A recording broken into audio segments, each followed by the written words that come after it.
Selamat pagi, siang, sore, dan malam, Pak Gumilang. Perkenalkan, nama saya Awanita Filologi, dan di sini saya akan mempresentasikan proposal proyek individu saya yang berjudul Pengaruh Beasiswa Afirmasi terhadap Peluang Putus Sekolah Beasiswa Adik dan ADEM.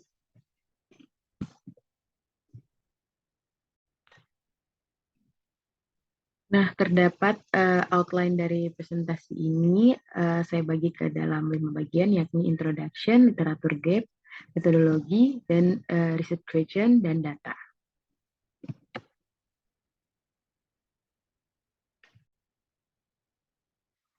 Kita ke yang pertama, yaitu introduction. Jadi isi dari introduction ini sebenarnya adalah motivasi saya dalam menulis proposal ini.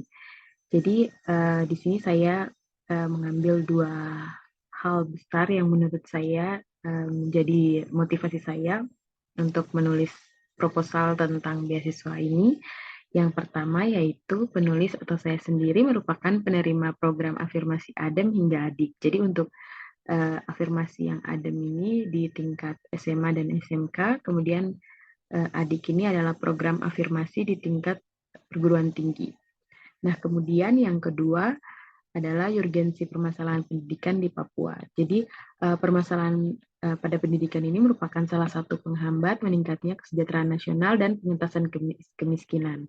Dalam teori human capital yang dikemukakan oleh Scalds menekankan bahwa manusia adalah suatu modal layaknya bentuk modal lainnya seperti mesin dan teknologi, yang berarti manusia merupakan faktor terpenting dalam perekonomian baik secara mikro maupun makro. Nah, dalam rangka peningkatan SDM tersebut, khususnya di Provinsi Papua yang tingkat kemiskinannya tertinggi dan SDM yang terendah di Indonesia, pemerintah dalam hal ini ialah Kemendikbudristek memberi bantuan berupa beasiswa afirmasi untuk membantu mengurangi beberapa permasalahan tersebut. Afirmasi Dikti sendiri merupakan bantuan yang dibuat oleh pemerintah pusat pada tahun 2012 demi memajukan Papua, dan program unggulan pemerintah dengan biaya yang tidak sedikit dan diperuntukkan salah satunya untuk putra dan putri Papua. Beasiswa afirmasi ini merupakan salah satu intervensi kebijakan pendidikan yang bersifat afirmasi dalam bentuk bantuan pemerintah untuk memberi kesempatan belajar pada mahasiswa Papua karena kondisi dan keterjangkauan akses pada jenjang pendidikan.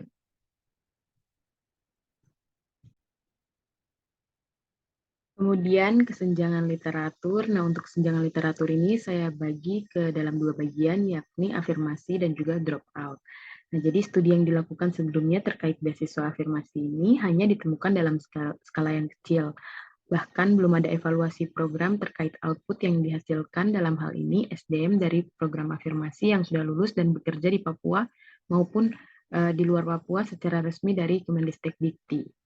Studi yang ditemukan hanya dalam skala kecil seperti penelitian yang dilakukan oleh Matuan pada tahun 2022 yang meneliti tentang pengaruh beasiswa afirmasi terhadap kemajuan studi mahasiswa Papua yang ada di Sumatera Utara.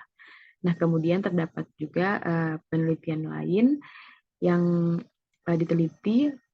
meneliti tentang beasiswa afirmasi, yakni terkait manajemen program ADEM di daerah istimewa Yogyakarta. Jadi kedua literatur ini memiliki keterkaitan, yakni pada subjek yang diteliti yaitu program beasiswa afirmasi, tetapi skala yang diteliti masih sangat kecil. Yang pertama di Sumatera Utara dan juga di Yogyakarta. Kemudian yang berikutnya dropout atau putus sekolah.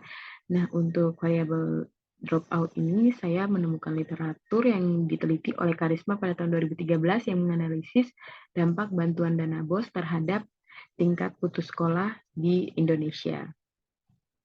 Nah, jadi pada penelitian yang kali ini tuh mengisi kekosongan yang sangat banyak dengan topik serupa, yakni meneliti dalam skala besar, di mana penelitian ini meneliti dalam skala Papua dan untuk beasiswa adik dan ADEM. Kemudian menambah variabel baru, yakni variabel putus sekolah.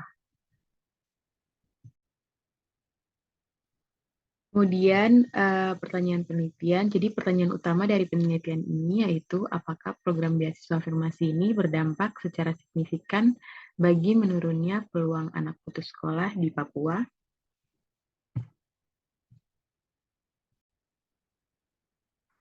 Kemudian kita lanjut ke metodologi.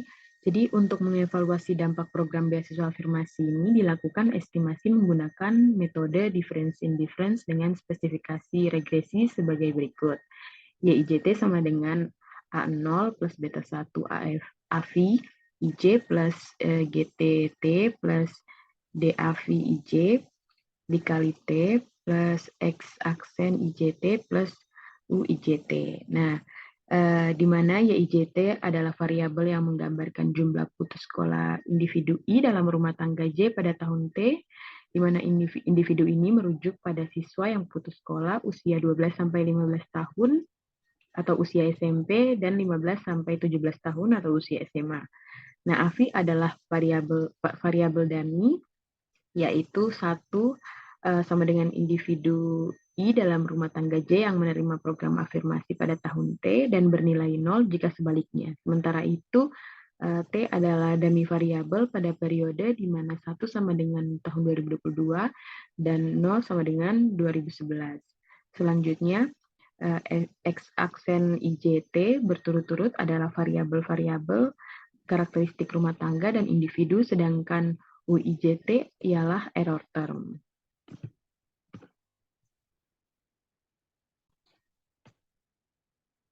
Kemudian yang terakhir data. Nah, jadi penelitian ini menggunakan panel data dan diambil dari Kemenristek Dikti dan Indonesia Family Life Survey atau IFLS.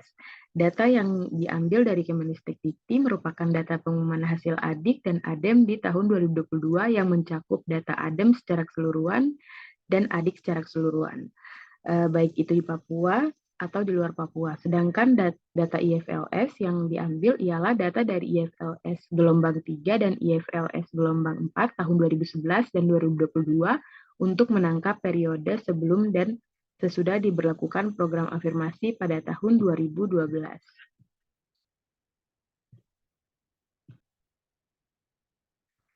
Nah, sekian presentasi saya pada hari ini. Kurang lebihnya mohon maaf. Terima kasih.